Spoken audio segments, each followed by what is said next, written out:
Since the lockdown started, I've done 2 rides where I've reviewed the video footage afterwards and counted all the cyclists I encountered. The first ride yielded 219 cyclists and the second 340.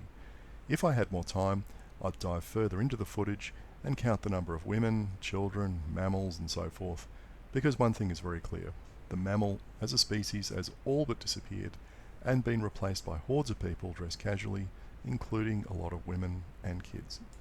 The other noticeable change is the number of people riding without a helmet.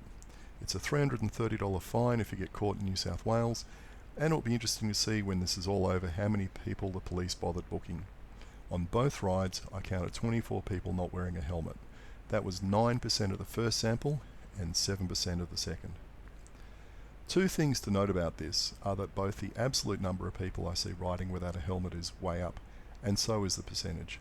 I don't believe I saw 24 people riding without a helmet in the whole of 2019 or any other year since I started riding again. Compliance is generally pretty high in Sydney. I'd say the percentage of cyclists that I usually see without a helmet is in the 1 to 3% range, so a jump to 7 to 9% is substantial. A couple of observations. The first is that of the 48 riders I observed without a helmet, only 2 were female. I didn't see any young children or old people without a helmet. They were all males in, I'd guess, the 14 to 40 age bracket. The second is that all of them were observed on or around what are traffic-free bike paths and shared paths. The risk of being hit by a vehicle is almost nil. The likelihood of a crash with a car can be classified as rare. It's still possible to crash, of course. On a crowded path, you could hit another cyclist or an errant pedestrian, or you could do something stupid like ride with no hands and hit a rut.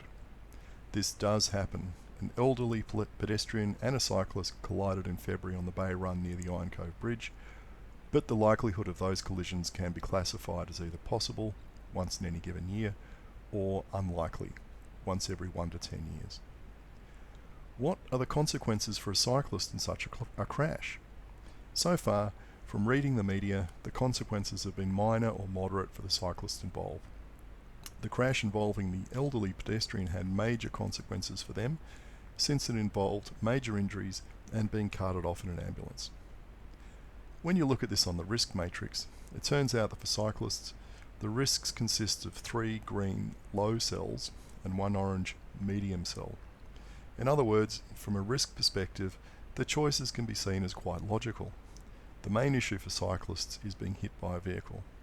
If a car hits you at over 30 kilometers an hour, your chances of survival start to diminish very rapidly.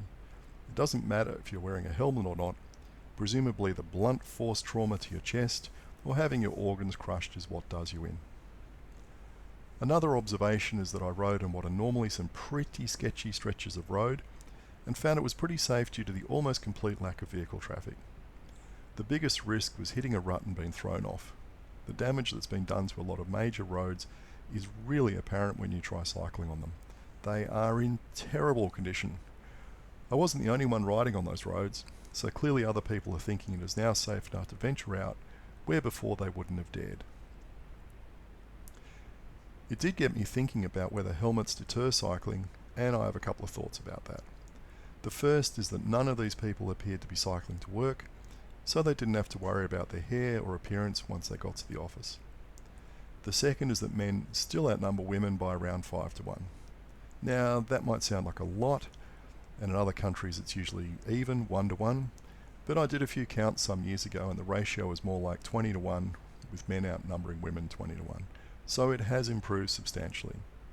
Women might consider any activity that requires wearing a helmet to be risky, and therefore something to be avoided. The last activity that I did that required me to wear a helmet was grenade throwing practice. And yes, I'm talking about throwing live grenades on a range. Look up grenade fails on YouTube to see why wearing a helmet's a good idea. There's always one person in every platoon that screws up the throw. When you're ordered to put on a helmet, it sends a strong message that what you're about to do is dangerous. That tends to put people off joining the infantry and doing risky things like throwing grenades and, being shot at. Anyway, I'll be interested to see what the hospitalisation statistics are like for cyclists during this lockdown period.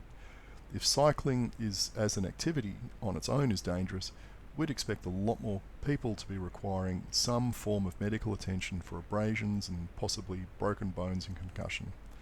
On top of that, with the explosion in the number of people riding without a helmet, grenades, explosions, head injuries would normally be expected to shoot up to 10 times or more normal levels. But the numbers riding without helmets shot up a few weeks ago, and from what I've seen, the media is not full of scare stories about wards full of cyclists with cracked skulls and broken limbs. So maybe cycling really isn't that dangerous.